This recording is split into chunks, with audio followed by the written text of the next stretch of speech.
저는 중국 선교를 오랫동안 했습니다. 하면서 제가 생각한 것 중에 하나는 이 세상에 바다를 보지 못한 사람이 이렇게 많은가? 제가 선교했던 매하고 지역의 많은 학생들이 그들의 평생 소망 가운데 하나는 바다를 구경하는 것이었습니다. 근데 이 세상에 태어나서 한 번도 바다를 보지 못하는 사람이 그렇게 많다는 것을 저는 나중에 알았습니다. 미국의 깊은 내륙 지방인 텍사스에서 태어나 한 번도 바다를 보지 못한 소년이 있었습니다. 11살 때 캘리포니아 산타모니카 해변에 사는 삼촌의 집을 방문해서야 소년은 비로소 처음 바다를 보게 되었습니다. 그동안 책으로, 그림으로, 사진으로 동경하였던 바다였습니다. 소년은 매일같이 삼촌과 함께 바다에 나가 드높게 펼쳐진 푸른 지평선을 바라보았습니다. 새하얀 백사장과 반짝거리는 물결을 하루 종일 넋을 놓고 바라보았습니다. 무엇보다도 소년을 감동시킨 것은 끊임없이 밀려오는 파도였습니다. 삼촌, 파도가 쉬지 않고 밀려와요. 바다에 물이 그렇게 많은가요? 삼촌이 대답했습니다. 파도는 바다가 만들어진 이후로 한 번도 그친 적이 없다. 우리가 오기 전에도, 우리가 이 바다를 떠난 다음에도, 100년 전에도, 1000년 전에도 파도는 끊임없이 밀려오고 있어. 아마도 네가 어른이 되어서 나이가 많을 때에도 이 파도는 여전히 쉬지 않고 몰려올걸. 이 소년이 바로 선교사요 유명한 미국의 목회자인 맥스 루케이도입니다. 여러분이 만약에 기독교 서점에 가서 보고 싶은 베스트셀러를 찾으려고 하면 이 맥스 루케이도 목사가 쓴 책이 제일로 많을 것입니다. 맥스 루케이도는 하나님에게, 사람들에게 하나님의 은혜를 설명할 때마다 자신이 어린 시절에 겪은 그 바다의 파도를 빼놓지 않고 이야기한다고 합니다. 여러분, 하나님의 은혜는 언제나 제가 어린 시절 바라보았던 파도와 같아서 우리가 100번을 넘어지고 1000번을 쓰러져도 그치지 않고 밀려오는 은혜는 끊임이 없습니다 라고 말했답니다.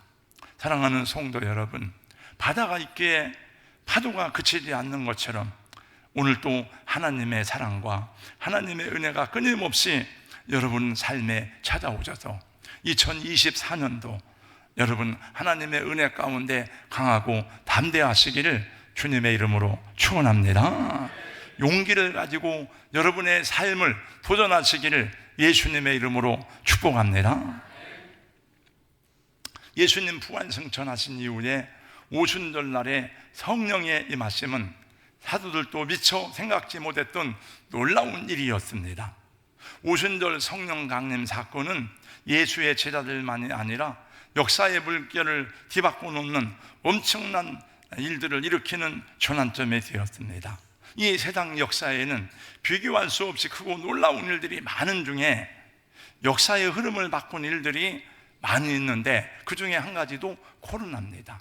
코로나 3년 동안 팬데믹이 지나가면서 사람들은 이기주의와 개인주의와 또 여러 가지 그 경제, 정치, 종교, 문화만이 아니라 우리의 삶을 폐쇄적으로, 부정적으로 바꾸어 놓았다고 합니다.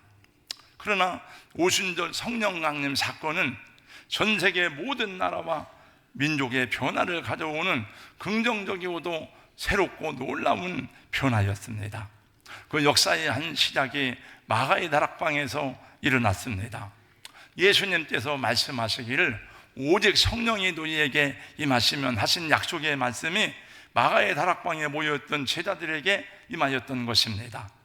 그것은 얼마 동안 마음을 뜨겁게 하는 변화가 아니라 인간의 노력으로는 불가능한 본질적이고도 새로운 변화였습니다.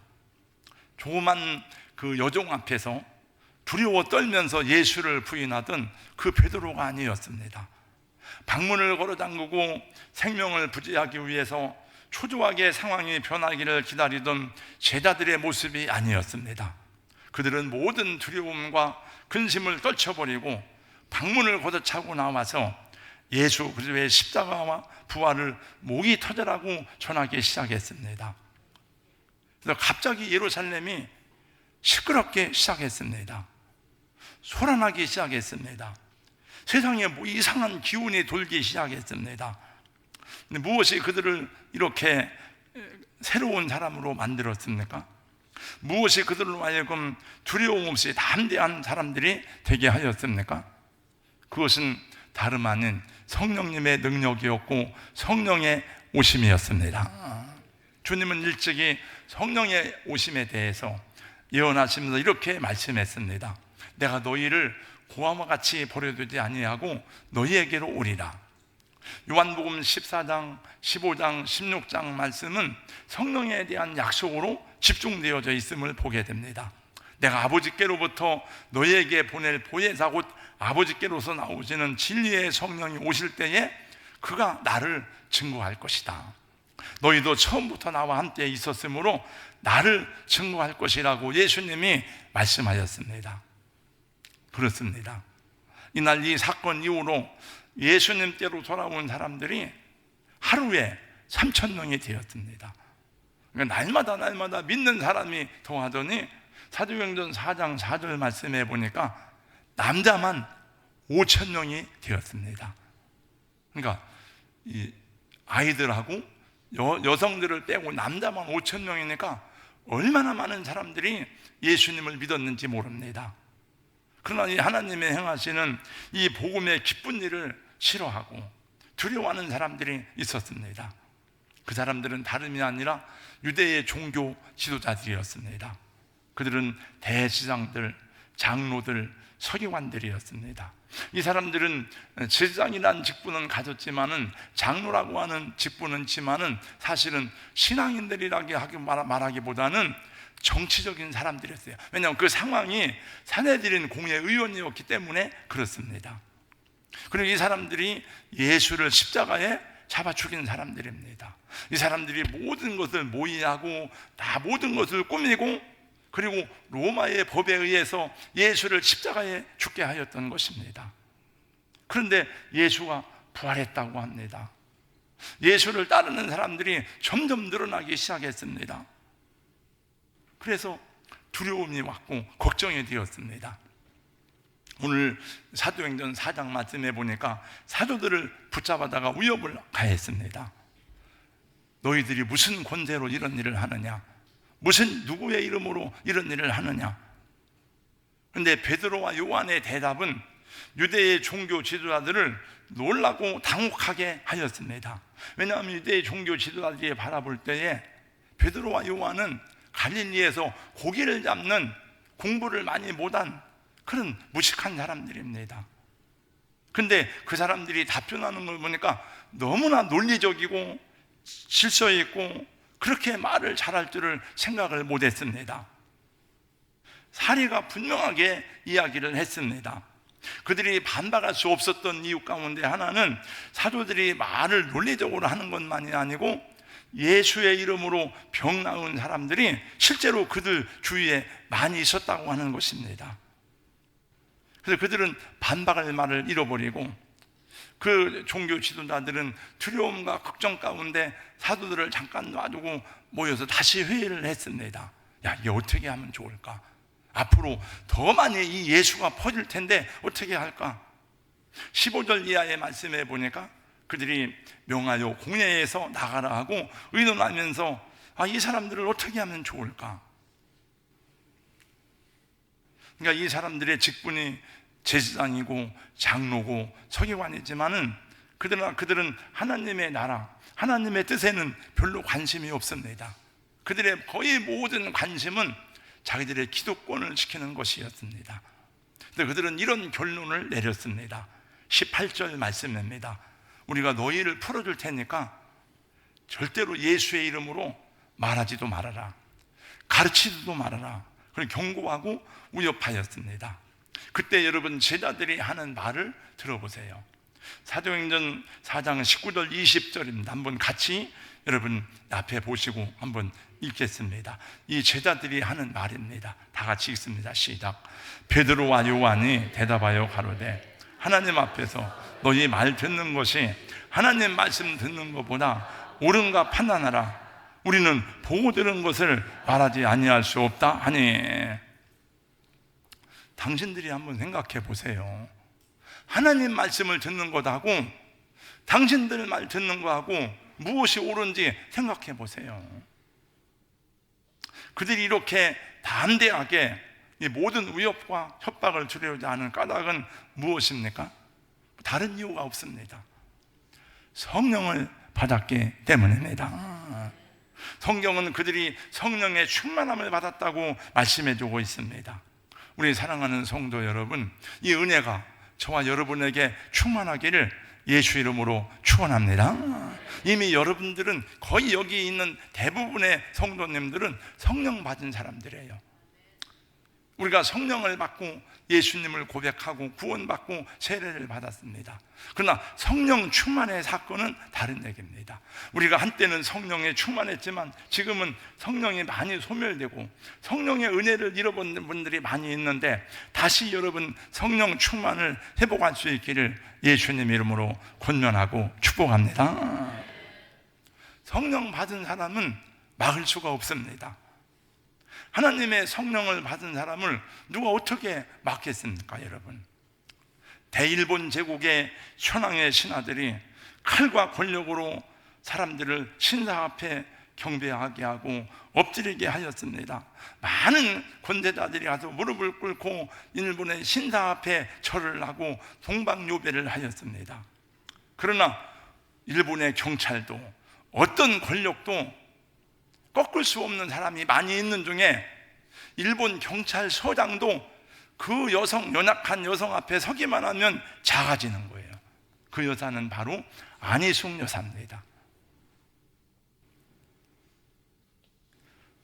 그러니까 안희숙 여사 앞에만 서기만 하면은 일본 경찰도 막 어찌할 뻔을 몰라 그래가지고 다시 이 여자를 내 앞에 데려오지 말라 그래요.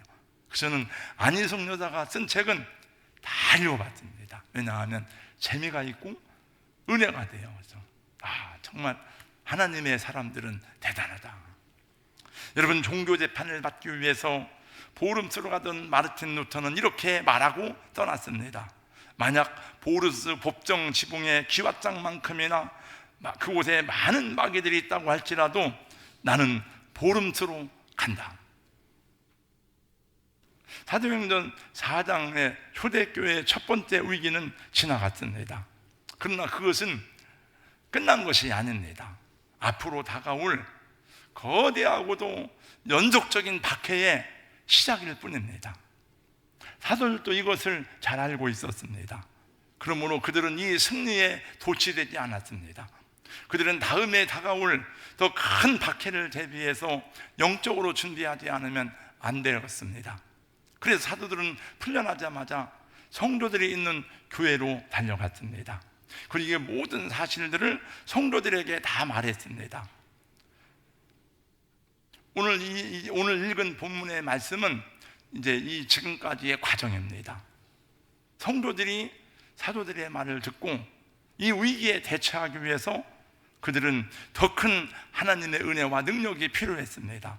그래서 그들은 첫 번째 한 일이 기도를 시작했습니다. 여러분, 24절 말씀을 보세요. 그들이 듣고 한 마음으로 하나님께 소리를 높여 이르되, 대주제여 천지와 바다와 그 가운데 만물을 지은 이시오. 그리고 기도의 내용이 오늘 읽은 이 30절까지 계속됩니다. 여러분, 초대교회 사도들과 성도들은 어떤 일에도 기도보다 앞서지 아니했습니다. 우리 그들의 승리의 비결이 이것입니다. 하나님의 자녀들에게는 상황이 문제가 아니고 우리 앞에 다가오는 장애물이나 문제가 아니고 고난과 시험이 문제가 아니고 우리 안에 들어있는 믿음이 어떠한가가 중요한 거죠. 여러분, 믿음보다 하나님보다 더 큰 문제는 없습니다. 여러분의 문제가 아무리 크다 할지라도 하나님보다 여러분 큰 문제가 있습니까? 그러므로 하나님을 신뢰하시고 하나님을 의지하시기 바랍니다. 그럼 그 길은 뭐냐? 그것이 하나님 자녀들에게 주신 특권입니다. 우리 교회도 2024년 다시 기도가 회복되는 은혜가 있기를 예수의 이름으로 축원합니다. 그들의 오늘 이 사람들의 기도는 분명했습니다. 첫째, 오늘 이 기도의 내용의 마지막 부분이 그 내용이에요. 우리는 하나님이 천지의 주대가 되는 것을 우리는 믿습니다. 우리는 무엇에도 굴복하지 않습니다. 주님, 우리를 담대하게 하여 주옵소서. 우리로 하여금 하나님의 말씀을 용기 있게 전하게 하여 주옵소서. 그들은 하나님을 믿었습니다. 하나님의 말씀을 신뢰했습니다. 역사의 주관자 되시는 하나님의 섭리와 하나님의 역사를 믿었습니다. 기도의 내용을 여러분 보시기 바랍니다. 24절 이하의 말씀에 보니까 그들이 한 마음으로 하나님께 소리를 높여 이르되 대주제여 천지와 바다와 그 가운데 만물을 지은 이시오. 그리고 쭉 기도의 내용이 나옵니다. 그리고 28절부터 나오고 마지막 기도의 마무리가 29절 30절입니다 우리 한번 29절 30절 말씀을 다 같이 큰 소리로 함께 읽겠습니다. 다 같이요. 시작. 주여 이제도 그들의 위협함을 구워보시옵고 또 종들로 하여금 담대히 하나님의 말씀을 전하게 하여 주시오며 손을 내밀어 병을 낫게 하시옵고 표적과 기사가 거룩한 종 예수의 이름으로 이루어지게 하옵소서 하더라. 그들의 기도는 고난을 피해달라는 게 아닙니다. 이 문제를 떠나가게 해달라는 것이 아닙니다. 우리는 고난과 위협에도 우리는 피하지 않습니다. 담대히 하나님의 말씀을 전하게 해주기를 하나님께 간구하고 있습니다. 표적과 기사가 거룩하신 예수의 이름으로 일어나기를 간구하고 부르짖었습니다. 우리 사랑하는 성도 여러분, 우리는 하나님의 자녀들은 세상에 무슨 일이 벌어진다 하여도 그 모든 일에 배후에서 역사하시는 하나님의 손길을 보는 안목을 가져야 하는 것입니다. 할렐루야. 제가 그전에 보니까 이런 성화가 있더라고요. 거친 파도가 밀려오는 바다를 항해하는 한 소년이 배에 키를 잡고 있었습니다. 근데 그 키를 잡고 있는데 그 뒤에는 예수님이 서 있었습니다. 저는 그 그림을 볼 때마다 그냥 저라고 생각했습니다. 그냥 물론 그 그림하고 저는 다르지만 저 잘생긴 젊은 사람이 내가 인생을 살아가면서 살아갈 때에 많은 파도가 오지만 내 배후에 예수님이 계시다. 제가 지난 주중에 우리 노회 은혜동산교회 화재가 나서 거기 목요일 날 가서 수요예배 때 말씀을 전했습니다. 개가 막 그냥 조그만 개가 막 짖어대는 거예요. 근데 조그만 개도 막 왜 짖어요? 무서우니까 짖는 거예요. 네. 근데 주인이 딱 나타나니까 딱 짖기를 그치더라고요. 그러니까 아마 제 생각에 저게 나를 보고 짖는 게 아니고 주인을 부르는 소리가 아닌가? 그런 생각이 들더라고요. 개도 주인이 있으면은 힘을 냅니다. 마음이 안정이 돼요. 여러분, 우리 배후에 하나님이 계신 것을 기억하시기 바랍니다. 그래야 부닥치는 장애물이나 다가오는 문제에 요동하지 않고 흔들리지 않고 여러분 바른 판단을 하게 돼 있어요. 여러분, 시인의 고백을 보시기 바랍니다. 하나님은 우리의 피난처시요 힘의 신이 환난 중에 만날 큰 도움이시라. 그러므로 땅이 변하든지 산이 흔들려 바닷 가운데 빠지든지 바닷물이 솟아나고 뛰놀든지 그것이 넘침으로 산이 흔들릴지라도 우리는 두려워하지 아니하리로다. 여러분, 이 세상 살아가는 일에는 옛날이나 지금이나 항상 어려움이 많습니다. 왜 영육 간에 부닥치는 고난이나 역경이 없겠습니까? 믿음으로 살아도 세상에 시험이나 고난은 피할 수가 없어요. 그러나 우리는 이로 인해서 하나님께 기도하고 주님의 은혜를 구함으로 승리할 수 있는 줄로 믿습니다. 그 두려움이 변하여 내 기도 되었고 전날의 한숨 변하여 내 노래 되었네. 교회 문 밖에 지늘해 놓았던 화분들을 겨울이면 다 실내로 옮겨 놓습니다. 왜냐하면 겨울 추위를 이기지 못해서 얼어 죽기 때문에 그렇습니다. 그러나 비바람의 풍랑을 맞으면서 자라난 나무들은 한겨울에도 죽지 않습니다. 나뭇잎을 다 떨어뜨려서 앙상한 것 같지만은 한겨울을 이겨내면 봄이 오면 다시 싹을 내고 꽃을 피웁니다. 하나님은 우리 기도인들이 온실 속에 있는 화초가 되는 것을 원치 않아요. 여러분, 무사함과 안일함과 편안함만 찾지 마시고 하나님의 은혜 안에서 강하고 담대하시기를 주님의 이름으로 축복합니다. 솔로몬이 7년 동안 성전을 건축하는데 열왕기상 5장 말씀에 보니까 레바논의 백향목을 베어다가 성전 기둥으로 삼고 성전을 건축합니다. 근데 하나님께서 우리를 그와 같은 사람으로 세우기 원한다는 말씀이 시편 92편에 있더라고요. 여러분, 이 수천 미터 백향목은 산 밑에도 비바람과 눈보라를 맞으면서 온갖 풍랑을 겪고 성장한 나무입니다. 그래서 이 나무는 베어다가 기둥을 삼아도 500년이 가도 갈수록 점점 더 나무의 윤기가 흐른다고 합니다. 하나님의 자녀들이 그렇게 되기를 소망하면서 시편 92편 12절 15절 말씀해 보니까 의인은 종려나무같이 번성하며 레바논의 백향목같이 성장하리로다. 이는 여호와의 집에 심졌으며 우리 하나님의 뜰 안에서 번성하리로다. 그는 늙어도 여전히 결실하며 진액이 풍족하고 빛이 청청하니 여호와의 정직하심과 나의 바위 되심과 그에게는 불의가 없음이 선포되리로다. 우리 약하지 마시고, 너무 우리 시대가 약해. 사람들이 약하고 심약하고 그래가지고 잘못된 선택을 하는 거예요. 이 문제와 상황을 극복하기를 못하니까 그걸 피하는 방법으로 극단적인 선택을 하는데, 그거는 문제의 답이 아닙니다. 그건 문제 해결이 아니에요.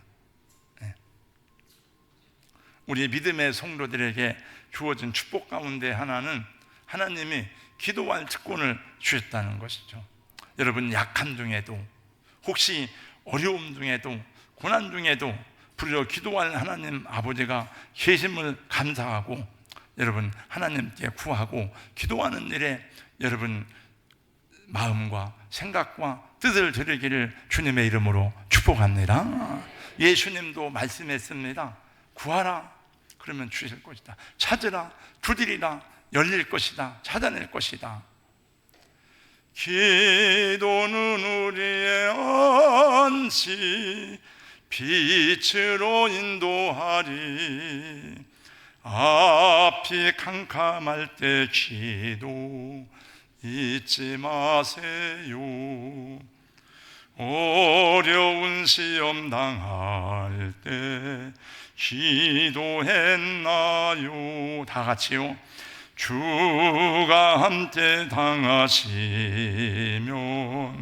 능히 이기리. 기도는 은혜의 안시 빛으로 인도하리. 앞이 캄캄할 때 기도 잊지 마세요. 기도는 정말 안식입니다. 기도는 평안입니다. 여러분도 이 세상에 살아가면서 걱정 근심이 많지만은 아마 저는 여러분보다 조금 더 많을지 모르겠어요. 왜냐하면 저는 더 많은 분들을 생각하고 상대해야 되기 때문에.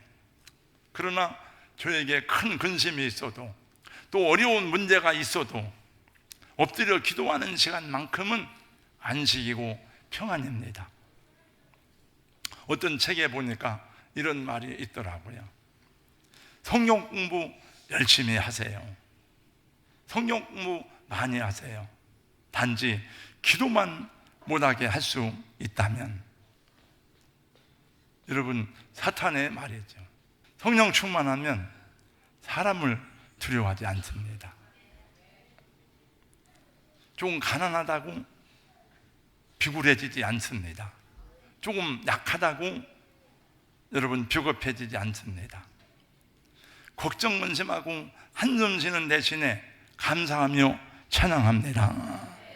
그래서 성령 충만은 우리에게 말씀하고 있고, 여러분 성령 충만은 그냥 저절로 주어지는 것이 아니고 은혜를 사모하고 구하고 기도하는 자에게 마시는 하나님의 은총입니다. 그래서 성경은 말씀하기를 술 취하지 말라, 이는 방탕한 것이니 오직 성령의 충만을 받으라고 말씀합니다. 말씀을 마치겠습니다. 여러분, 기독교는 사실은 이론의 종교가 아니에요. 기독교는 체험의 종교예요. 하나님의 나라는 말에 있는 것이 아니라 능력에 있느니라. 그러니까 우리 예수 믿는 것은 머리로 믿는 게 아니고, 입으로 믿는 것이 아니고, 가슴으로 믿고 우리의 삶 속에서 하나님을 경험하는 성도로 살아가야 하는 줄로 믿습니다.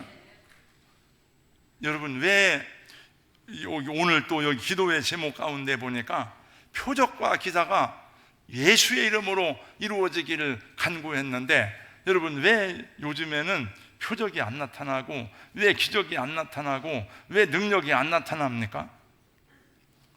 믿음으로 부닥치지 않으니까 그래. 자꾸 피할 길을 생각하고, 우리가 믿음으로 그 문제와 상황 속에 들어가지 않기 때문에 안 나타나는 겁니다.